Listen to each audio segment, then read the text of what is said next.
Timnas Indonesia gagal menuju final Piala Asia U23 tahun 2024. Masyarakat kecewa, pemerintah kecewa, apalagi pemain kecewa. Namun masih ada satu harapan apabila mengalahkan Irak untuk merebut juara 3 dan sekaligus piala ke Olimpiade. Sekaligus pintu masuk ke Olimpiade. Oke, kita lihat dulu grafis berikut ini untuk melihat penguasaan bola waktu melawan Uzbek. Ball possession, penguasaan bola 51,6%, Uzbek, Indonesia cuma 38,4%. Presentasi duel sukses 40,5%, Uzbekistan 59,5%. Presentasi duel udara 35 lawan 65. Offside 2 lawan 1, tendangan sudut 2-10. Oke. Saya mau tanya kepada Pak Akmal. Ya. Gimana analisa saudara atas perbandingan ini? Ya, kalau bicara permainan dengan apa yang ditampilkan ini, Uzbek di atas Indonesia ya. Tapi kalau bicara hasil juga, Uzbek menang 2-0, itu fakta. Kita ada kekurangan di pertandingan kali ini adalah bahwa kita kurang banyak kuasai bola, kemudian juga ada sedikit kelemahan ketika double pivot kita agak turun ke belakang, ke bawah, fokus bertahan, sehingga kemudian ketika kita melakukan serangan, beberapa kali serangan balik, tidak ada yang mensupport di lini tengah, sehingga kemudian peluang-peluang yang kita dapatkan, misalnya kita hanya dapat 4 peluang, kemudian 0 target, sementara kalau kita lihat Uzbekistan peluangnya itu 28 kali dia dapat peluang dengan 4 on target, 2 diantaranya menjadi gol. Ada akurasi umpan ini yang nggak kelihatan ketika kita lawan Australia, ketika kita lawan Jordan, ketika kita lawan Korea. Akurasi umpan kita di atas 80%, tapi sekarang akurasi umpan kita 70,1. Ini yang kemudian menjadi penyebab kenapa permainan tim nasional Indonesia tidak jalan, sehingga kita kemudian mampu dikurung oleh Uzbekistan yang bermain di lini tengah cukup kuat. Jadi tidak sekalipun tendangan menuju gawang ya? Tidak ada. Dari 4 peluang yang kita dapatkan, tidak ada satupun yang mengarah ke gawang. Ini kenapa? Apakah karena penyerang kita yang tidak ada Rafael atau apa? Iya, salah satunya tidak adalah Rafael Struijk. Kemudian Ramadan Sananta tipikal striker yang berbeda dengan Rafael Struijk. Rafael Struijk itu kan kemudian sangat mobile, bisa pegang bola, kemudian bisa tarik lawan. Sementara Ramadan Sananta ini tipikal target man, bola harus sampai dia dan dia harus eksekusi. Itu yang membedakan gitu. Kehilangan Rafael Struijk emang sangat berpengaruh terhadap pertandingan melawan Uzbekistan, karena lini serang kita, tridente kita, Witan, Marcelino, kemudian Rafael Struijk digantikan oleh Ramadan Sananta. Ini yang kemudian nggak berjalan begitu efektif, makanya kemudian Ramadan Sananta diganti di babak kedua. Jadi Pak Justin, ini racikan STY yang kurang mantap atau apa nih, kok bisa sekalipun nggak bisa mencapai gawang bolanya? Enggak, kalau seorang pemain tidak bisa passing, itu bukan salah pelatih. Kalau seorang pemain tidak bisa shooting, itu bukan salah pelatih. Kalau pemain passing bisa, shooting bisa, tapi gameplaynya tidak berjalan, nah itu baru salah pelatih. Yang di sini sekarang menurut Anda, pelatih atau pemain yang kurang? Kita lihat 4 match sebelumnya, kita menguasai dengan Akmal tadi bilang akurasi passing cukup tinggi. Untuk bisa menjalankan sebuah serangan game plan yang bagus, itu akurasi passing minimal 85%. Kita 70, which is very low. Kalau saya bilang ini murni pemain tampil terlalu tegang, pemain-pemain yang biasa menggendong kita, Justin Hubner, Ivar Yener, Rafael, Arhan, Rizky Ridho, itu drop semua. Jadi ini kolektif di hari itu kita turun. Dari menit pertama, dari detik awal kita sudah tidak bisa pegang bola. Sampai saya kan siaran, saya bilang, ini pemain pegang bola 3 detik aja nggak bisa. Gimana kita mau menyerang? Tapi saya rasa tidak fair untuk menilai timnas ini hanya dari 1 pertandingan. Karena ini semifinal. Kita bukan leha-leha bisa masuk ke semifinal. Berkat bekerja keras. Dan saya rasa semoga ini menjadi pelajaran yang bagus untuk pemain, biar tidak tampil tegang. Yang sudah lewat-lewat, kita fokus, nasib masih di tangan kita. Kita ketemu Irak yang menurut saya lebih bagus ketemu Irak daripada ketemu Jepang. Jadi kita masih bisa lolos. Apa karena kelelahan atau tegang waktu lawan Uzbek? Kalau saya bilang pressure itu terlalu tinggi ya. Kenapa itu? Terlalu sering main handphone, dia dengar chatting dari Indonesia atau apa? Gini. Dengan teknologi sekarang, apa yang terjadi di Indonesia, detik ini, detik berikutnya mereka tahu. Mereka juga tahu ada pengusaha memberikan uang, which is good. Dan kalau bisa sebanyak mungkin 23 M. Ya. Kalau bisa lebih banyak, is good. Belum mereka juga tahu di banyak nobar di mana-mana. Sampai kasus MNC boleh nobar atau tidak, ya kan? Terus mereka juga tahu sampai ke daerah-daerah, kota-kota kecil, alun-alun, mereka lihat begitu banyak. Ini kan semua pressure yang secara tidak langsung, mereka ingin membuktikan. Tapi kalau kita ingin membuktikan berlebihan, stuck, terkunci. Nah, sebenarnya ada bagusnya kalau saya bilang bahwa kita dikembalikan ke bumi. Bahwa kalian ini hanya bisa perform kalau sebelah-sebelahnya bekerja keras. Bukan ada karena sinergi. Bukan karena striker Indonesia memang belum ada yang bisa diandalkan. Enggak, striker itu kan tugasnya cetak gol. Kalau di tengah belakang nggak bisa pegang bola, nggak ada bola. Makanya saya kurang begitu setuju apa yang dikatakan Akmal. Saya rasa tidak fair untuk menyalahkan Sananta. Saya rasa kalau ada strike pun nggak akan jalan juga. Karena memang nggak dapat bola. Bahwa Sananta tipe striker yang berbeda, agree. Bahwa Sananta harus disuplai, agree. Yang supply Witan sama Marcelino. Tapi di tengah pun pegang bola nggak bisa. Kenapa itu? Menurut Anda kenapa nggak bisa pegang bola? Ya tegang. Mereka gampang sekali kehilangan bola. Nathan, terutama Nathan sama Ivar yang biasanya jadi motor dari sisi menyerang, dari sisi bertahan. Positioning salah, meremehkan, terlalu gampang pegang bola sehingga mungkin dari 90 menit, 10 menit terakhir di babak pertama kita agak bisa ngimbangin. Habis itu kita selesai. Oke Pak, Nur Alim. Ini mantan pemain di mana dulu? Di Persija, Bang. Persija. Menurut Anda secara mental, apa yang terjadi waktu lawan Uzbek? Benar apa yang dikatakan Bang Justin, ya. Dari pertandingan kita Jordania, terus Australia, sampai kemarin ke lawan Korsel, itu sudah hampir klimaknya itu Klimaks. mana, ya. Jadi kita juga terpengaruh juga mengenai masalah recovery-nya, istirahatnya, Bang. Kenapa itu? Ya, Bang Osman lihat sendiri kan, pertandingan lawan Korea, ya kan, itu sampai 2 kali 45 plus ditambah waktu tambahan, plus juga ditambah adu penalti apa. Semuanya itu menguras mental dan fisik, Bang Osman. Nah, apa yang tadi dikatakan Bang Justin, pertandingan kita melawan Uzbekistan, jadi kita nggak maksimal untuk buat bermain seperti kita melawan Korea. Itu juga kan karena dari pemain Uzbekistan itu beda tipikalnya bermain. Bedanya apa? Bedanya karena pemain Uzbekistan itu fresher, Bang. Jadi pemain belakang itu juga kasarnya panik lah atau apa.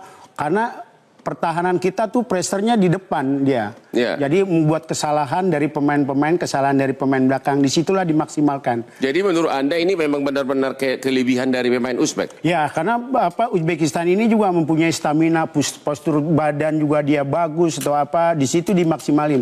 Dan saya lihat yang tadi pertandingan kemarin, bahwa 15 menit mungkin instruksi dari pelatih, mereka harus maksimalkan dulu untuk 15 menit dibikin kesalahan dari permainan di Indonesia. Ternyata nggak berkembang lah permainan Indonesia karena pressernya terlalu di depan pertahanan Indonesia, Bang. Kelihatan kaki yang paling deket itu kakinya Sananta. Dari situ sudah kelihatan bahwa ini offside. Baru dekat kan kalau itu? Belum nyampe garis putih? Belum. Nggak, dibanding kaki orang lain, pemain Uzbek. Jelas kita lebih offside, ke arah offside. Jadi dari sini aja udah kelihatan tanpa VAR harus tarik garis bahwa kita offside. Jadi yang bukan yang nendang bola yang offside? Bukan. Sananta yang offside dan dia terlibat dalam proses terjadinya gol. Maka dari itu untuk saya ini sah offside. Dan bahkan kemarin kalau nggak salah satu mantan wasit Jimmy Napitopoulos juga mengatakan bahwa ini offside. Jadi menurut Anda sia-sia PSSI ngadu ke FIFA? Enggak, kalau in this case nggak ada hubungannya. Nggak ada hubungannya? Enggak. Katanya mau bikin protes, tapi kalau menurut Anda ini offside benar? Enggak, kalau saya bilang ini nggak perlu diprotes. Yang diprotes itu kartu merah. Bukannya VAR-nya yang angle-nya tergantung melihat dari sudut mana? Ini yang jadi masalah. Jadi VAR di Asia ini nggak ada yang semi otomatis seperti di Eropa atau apa. Jadi yang benar-benar sudutnya sama. Nah, sehingga ada interpretasi sendirilah. Kalau di luar jelas-jelas angle-nya jelas, tinggal tarik garis offside atau tidak. Tapi kalau saya ambil keputusan lihat dari garis putihnya aja, di situ kelihatan bahwa kaki pemain kita paling dekat ke garis putih dibanding pemain Uzbek, jadi untuk saya ini offside. Hanya itu aja udah offside. Ya, ini dari situ aja udah offside. Gimana Pak Akmal? Ya, kalau bicara VAR ini, aturannya VAR itu ada 4 yang harus dilakukan dan bisa di-call untuk VAR. Yang pertama, gol tidak gol, penalti tidak penalti, kemudian masalah pemberian kartu, yang ketiga mistaken identity, kesalahan mengidentifikasi. Nah, ini kaitannya dengan gol tidak gol dan kaitannya dengan offside. Dan dalam kaitan ini di dunia VAR ada 2, ada inventorying with play, yang itu view-nya view on the fact. Tapi kalau yang ini interfering with open, change the ball. Di sana kelihatan bahwa ada pergerakan dari Sananta yang kakinya kemudian mengarah ke posisi offside. Itu jelas sekali. Walaupun misalnya kelingking kita sekarang gitu kan, kelingking kita lebih sedikit, maka itu offside. Inilah kelebihan dari VAR. Kalau kemudian VAR itu diciptakan sejak dulu, kita tidak akan walaupun pada saat dia offside udah duluan baru kemudian digolkan oleh temannya. Iya, ini kan tetap offside ya? Iya, tetap offside. Ini kan kalau VAR ini kan ada kelebihannya. VAR ini membuat pertandingan menjadi objektif, tapi keindahan dan dramatisasi sepak bolanya nggak ada. Kalau ada VAR dari dulu mungkin Diego Maradona tidak ada gol tangan Tuhan gitu. Inzaghi, Jurgen Klinsmann yang jago dalam perangkap offside dan diving itu nggak akan bisa cetak gol banyak karena ada VAR di sini. Nah, inilah yang kemudian menurut saya ya, pengalaman pemain tim nasional kita ini kan belum banyak pengalaman karena kita belum pernah pakai VAR, sehingga kemudian ada sedikit kecanggungan apakah ini VAR akan kena VAR atau tidak. Ini view on review, makanya wasit kemudian ketika wasit Shin Jin-ho ini kemudian memutuskan ini gol, kemudian di-call oleh wasit VAR Sivikon Pudom yang menyatakan ada kejadian sebelum gol itu tercipta, ada satu kejadian yang harus dilihat, makanya kemudian wasit melihat. View on review ternyata ada kakinya. Itu VAR itu kayak CCTV ya? Betul. Ditaruh di pinggir lapangan? Di semua kamera. Nah, itu betul kata Coach Justin, yang kelemahan kita ini kan kita semua dari satu kamera aja sebelah sini. Kalau di luar negeri, kalau di luar negeri itu hampir ada 2 kamera. Di sebelah sana diambil dari posisinya Arhan Pratama yang sedang umpan, apakah bolanya sudah lewat baru kemudian kakinya, ini kan enggak.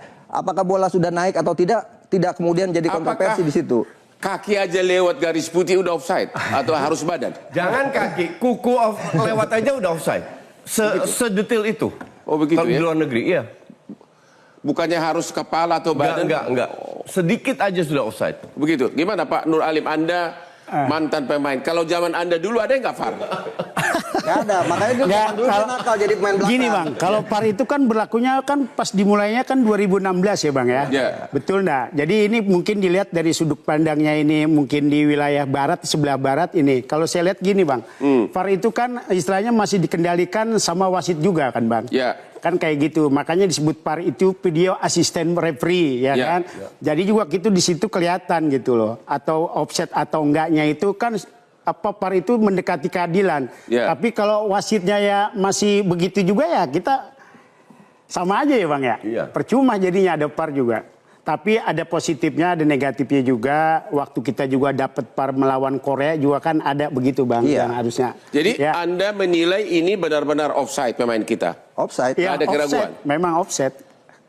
Berdasarkan data VAR ya offside, seperti halnya golnya Korea Selatan Chuyan Tae itu kan sudah gol, sudah dipastikan oleh wasit tengah itu gol, tapi kemudian wasit VAR lihat ada kejadian yang tidak dilihat oleh wasit yang kemudian harus di view on review lewat kamera, akhirnya dilihat gini offside. Bung Akmal, kalau saya lihat ini ya bolanya itu kan mau diangkat itu. Ya harusnya sebelah udah bola angkat itu harusnya dia bisa memberi keputusan kan begitu. Itu lihat bolanya di atas. Ya ini kan masalahnya kan wasit belum tentu wasit tengah ini melihat dan hakim garis itu melihat. Makanya kemudian ketika sudah disahkan oleh wasit, pemain kita sudah selebrasi, yang wasit VAR-nya kemudian meng-call.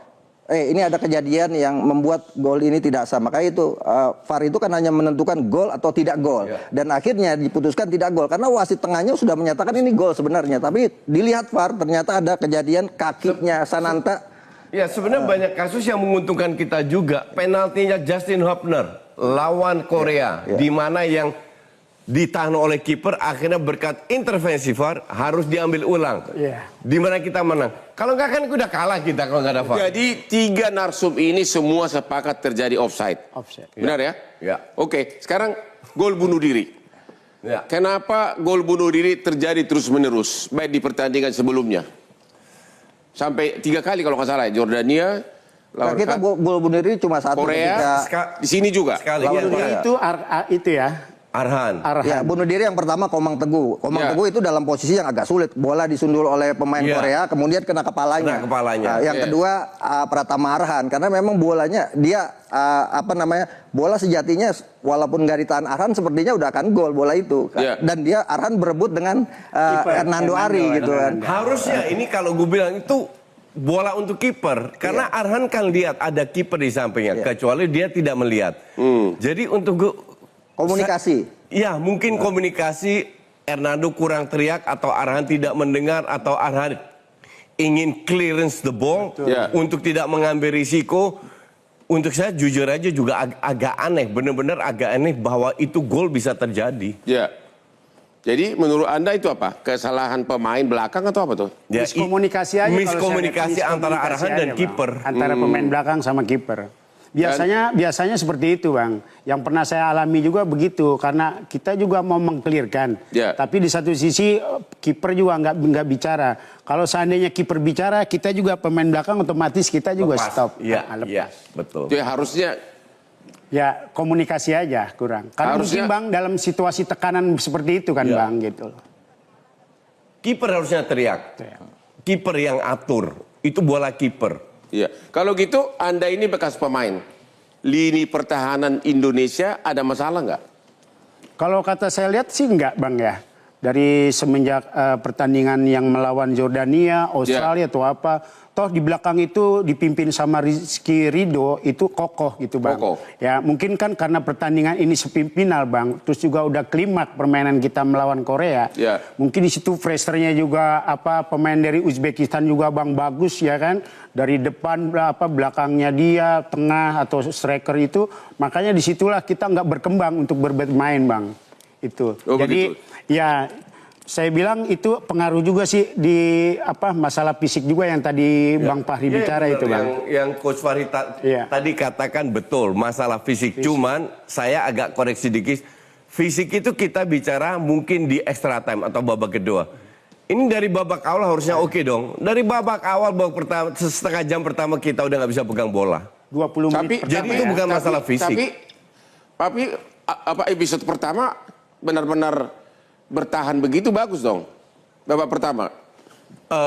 Defense kita cukup bagus, tapi jangan lupa juga mereka 6 kali kena tiang loh.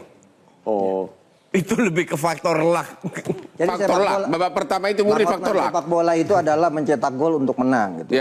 Kita semakin lama bertahan nggak akan mendapatkan kemenangan juga kan. Semakin lama bertahan, bertahan akan kita hanya tunggu gol saja. Dan ini yang terjadi di tim kita waktu lawan Uzbekistan gitu. Kalau kita mau menang kita harus cetak gol. Nah sementara peluang kita untuk cetak gol berat karena pemain semua dipres untuk untuk terus bertahan. Di babak pertama. Berarti Anda mengatakan bahwa karena pemain di-fresh untuk bertahan, berarti salah pelatih dong? Tidak, ini bukan bicara masalah salah pelatih, salah pemain, tapi memang Uzbekistan ini main press langsung di depan. Sehingga kalau kita lihat babak pertama, itu ball positionnya 70-30, kita tidak bisa keluar untuk menyerang.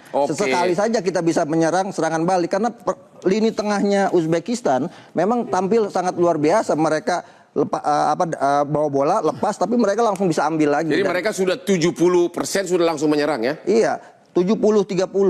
Itu babak pertama. Nah, beruntungnya kita tidak kebobolan, itu aja di babak pertama. Beruntungnya kita tidak kebobolan. Halo Pak Arya Sinulinga yang sedang berada di Qatar melalui Zoom. Ya Bang, siap. Kok sekarang sudah berubah lagi? Kirain udah pakai sorban. Oke, Pak Arya. Ya. Apa yang Anda lihat pada saat tim kita kalah pada saat itu? Apakah Anda ikut ke ruang ganti? Apa keluhan dan perasaan mereka? Keadaannya waktu itu? Ya kan saya sepakat lah dengan kawan-kawan mengatakan bahwa Uzbek ini memang bagus ya permainannya. Mereka sangat kompak, teknisnya juga baik, body badannya juga bagus banget. Tadi benar bahwa kita berapa kali body charge juga kalah gitu ya. Pressure mereka bagus, kita harus akui itu. Nggak boleh kita pungkiri.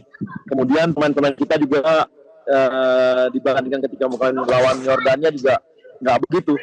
Atau waktu melawan Korea ya. Jadi memang agak melemah gitu ya kemarin dibandingkan yang sebelumnya. Tapi sayangnya kan gitu, sayangnya adalah kenapa harus ada seperti wasitnya tidak begitu bagus memimpin lah, sehingga kami PSSI melakukan protes terhadap mereka, ya, protes terhadap mereka. Jadi kalau kita lihat kemarin permainannya, setelah dia nulirnya gol kita itu teman-teman tuh, adik-adik kita itu langsung down itu bang, jatuh mentalnya. Makanya nggak lama kemudian kan gol tercipta ke gawang kita. Kemudian juga mengenai seperti Ridho lah, gitu kan. Itu kan sangat cepat sekali dan dia kan narik kaki juga. Itu pun kita lihat sebenarnya masih bisa diperdebatkan. Kemudian ketika Arhan kena tabrakan misalnya, itu pun Arhannya kan kelihatan di kena fisik itu nggak diapa-apain juga. Kemudian ketika kita punya free kick ketika Witan, itu pun kan bukan penalti. Yang kedua itu bukan berpotensi kartu merah, tapi VAR-nya main juga. Itu kan juga akhirnya merugikan kita, akhirnya free kick-nya nggak ada. Jadi kemudian berapa kali kita lihat wasit lapangan tengahnya pun itu seperti memperlambat permainan kita. Jadi setiap pemain-pemain kita tuh mau melempar bola itu kan cepat, dihambat atau disuruh mundur lah, ulang lagi dan sebagainya. Jadi itu yang membuat kita sayang gitu.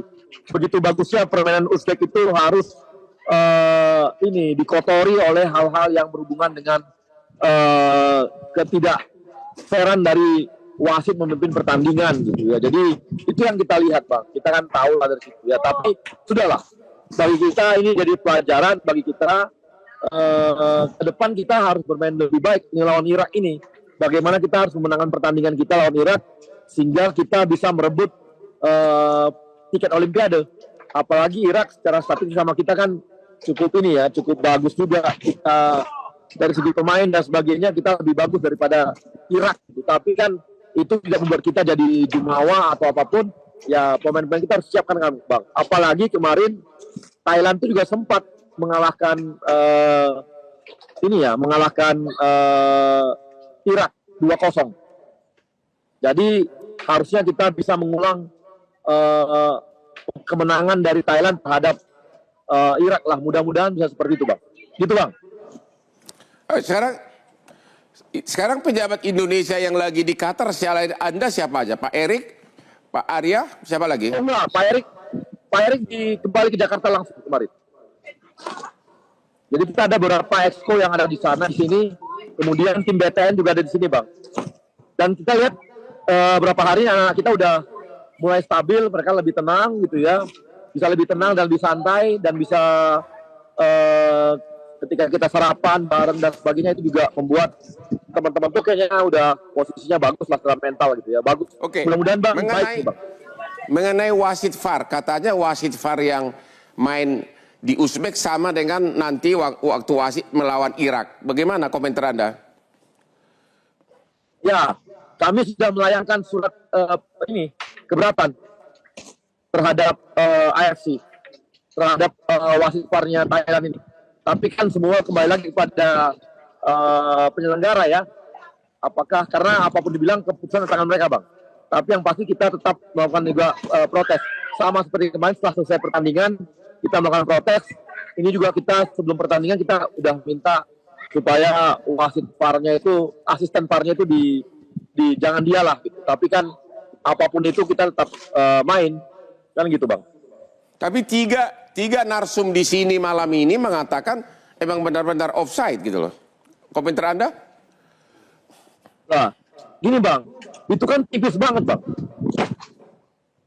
Tipis banget ya.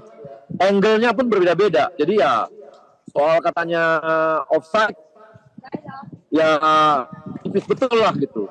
Kan kita bisa lihat juga itu pengambilan keputusan itu kan dari mereka-mereka wasit juga. Jadi sangat tipis gitu ya. Apalagi kan itu jadi pas lemparan, jadi sangat pas. Detik-detiknya pun sangat pas, jadi sangat tipis lah. Yang semua juga nggak tahu itu. Tapi nggak apa-apa. Bagi kita itu membuat mental pemain kita jadi lemah juga kemarin itu. Tapi kan itu jadi ada yang lain-lain juga yang membuat kita jadi melemah gitu Bang. Saya lihat begitu ya.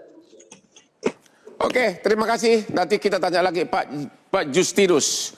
Bagaimana prospek lawan Irak, prediksi lawan Irak? Ya, saya kira apa yang terjadi dengan wasit dan apa-apa, saya sangat setuju dengan apa yang Coach Neil Maizar tadi katakan, bahwa kita nggak usah mikirin wasit, nggak usah mikirin diri kita sendiri aja. Dan apa yang terjadi hari pertama Sintayong menyiarkan ulang pertandingan tersebut, pemain lihat, tinggal bilang semua pemain lihat kesalahan apa yang dia lakukan. Ya. Oke. Kita punya kekurangan, semua tahu, fisik, endurance, body dan lain. Jadi lawan Irak gimana kira-kira? Kita sudah membuktikan bisa, kita punya peluang, for sure kita peluang. Emang Jordan fisiknya nggak lebih bagus dari kita? Emang Korea fisik nggak lebih bagus kita? Australia nggak, kan lebih bagus juga semua. Buktinya kita bisa membuktikan kok. Bermain sesuai dengan kapasitas kita, dengan percaya diri tinggi, main lebih tenang, we can win this game. Secara fisik Irak dibanding dengan Jordania, Australia gimana? Nggak usah. Dari semua tim yang kita hadapi, kita paling lemah. Dari semua fisik, tim. Dari semua. Tapi buktinya kita bisa 4 kali menang kok dengan fisik yang lebih lemah. Ya. Jadi it's not an issue. Masalahnya adalah kalau fisik endurance yang Coach Fahri tadi katakan kita lemah, itu betul, itu setuju. Tapi kan bisa disiasati dengan dari awal sudah bermain bagus sehingga kita mendapatkan moral booster untuk bisa ngegas lagi, jangan sampai extra time, cukup 90 menit. Pak Ahmal, Ya. Anda setuju secara fisik kita lemah atau gimana? Ya, pertandingan kemarin waktu Ya. kita lawan Uzbekistan, artinya ini tinggal kita manfaatkan recovery Kalau dengan selama 2 Irak hari. bagaimana langsung perbandingan Saya fisiknya? melanjutkan apa yang disampaikan Coach Fahri. Kita secara statistik melawan Irak ini imbang ya. Imbang. Di Piala Asia ini. Kita gitu. pernah kalah. Betul, enggak, artinya di Piala Asia ini. Oke. Sebelum kita kemudian kalau bicara rekor pertemuan, kita 1 kali ketemu pada 2016, kita kalah 6-0 lawan Irak. 6-0. 2-3 Kita pernah kalah Waktu 6-0 itu lawan Irak. eranya pelatih Popedahan, kemudian pemainnya ya Ferry Rotin Sulu, Zulkifli Syukur, Hendra Ridwan. Beda pemain ya. Kan ini kelompok umur. Artinya kalau kelompok umur kan sejauh mana perkembangan tim kelompok umur masing-masing negara. Jadi tidak kemudian acuan yang kemarin bisa dijadikan rujukan saat ini. Bagaimana sekarang kita mengembalikan mental para pemain. Nah, kalau bicara saya lanjutkan, bicara pelanggaran misalnya kita 64 pelanggaran. Sementara Irak 52. Kartu kuning itu pun hampir mirip. Kita dapat 8 kartu kuning, 2 kartu merah. Irak dapat 8 kartu kuning, 1 kartu Jadi merah. apa yang kira-kira yang perlu prioritas utama melawan Irak ini? Apa yang harus dilakukan? Ya, kepercayaan diri pemain harus dikembalikan setelah pasca kita kalah dari Uzbekistan. Bang, pokoknya semua harus STY. Semua terus yakin bahwa kita bisa menang. Oh, STY terus yakin. Selalu semua terus yakin bahwa kita bisa menang. STY itu. Nur Alim, kapten kita Rizky Ridho nggak main ya nanti. Ya. Tapi Rafael kembali. Bisa kembali. Gimana kira-kira analisa Anda? Ya, kalau saya lihat gini Bang ya, benar ya kata yang saya luruskan sama Bang Fahri juga, bahwa sekarang ini kan kita juga harus evaluasi nih Bang, nggak adanya Rizky Ridho, ya kan? Berarti di sini peluang kita masih ada untuk mendapatkan tiket ke Olimpiade. Jadi di sini Rafael itu sangat berperan apa bukan? sebenarnya sih duetnya itu Rafael sama Ridho itu emang cocok ya. Cocok ya? Sama seperti saya dulu sama main sama Apres Tecuari ya. Waduh, kenangan. Ya, itu jadi disinilah perannya nanti seorang pelatih fisik, dokter, terus juga para staf pelatih lah Bang. Jadi hilangkan itu pertandingan yang kemarin sama Uzbekistan, bahwa peluang kita masih ada untuk mendapatkan tiket di Olimpiade ini Bang. Anda sebagai pemain, kalau langsung diiming-imingi hadiah besar, berpengaruh nggak terhadap mental? Itu motivasi Bang, tapi kita juga nggak munafik dah. Kalau kita bermain bola juga kan pasti juga mengejar bonus juga ya nggak? Ya, jadi menurut Anda apakah sebaiknya Pak Erik Menteri langsung tawarkan satu orang 5 miliar begitu? Gimana? Ya, saya juga Setuju nggak sebagai pemain? Ya, setuju banget itu. Gimana perasaan Anda kalau terima 5 miliar gitu loh? Ya, itu mungkin motivasi ya Bang ya. Ya. Tapi kita juga harus fokus juga ya kan. Saya juga senang Pak Erik juga datang langsung ke ruang ganti. Itu untuk buat motivasi kita sebagai pemain Ya. kan begitu. Gitu. Itu ya mudah-mudahan aja ini kita dapat tiket lah untuk buat. Oke, kita mudah-mudahan besok tiba-tiba Pak Erik mengumumkan tiap pemain dapat 5 miliar, itu akan mengembalikan semangat para pemain.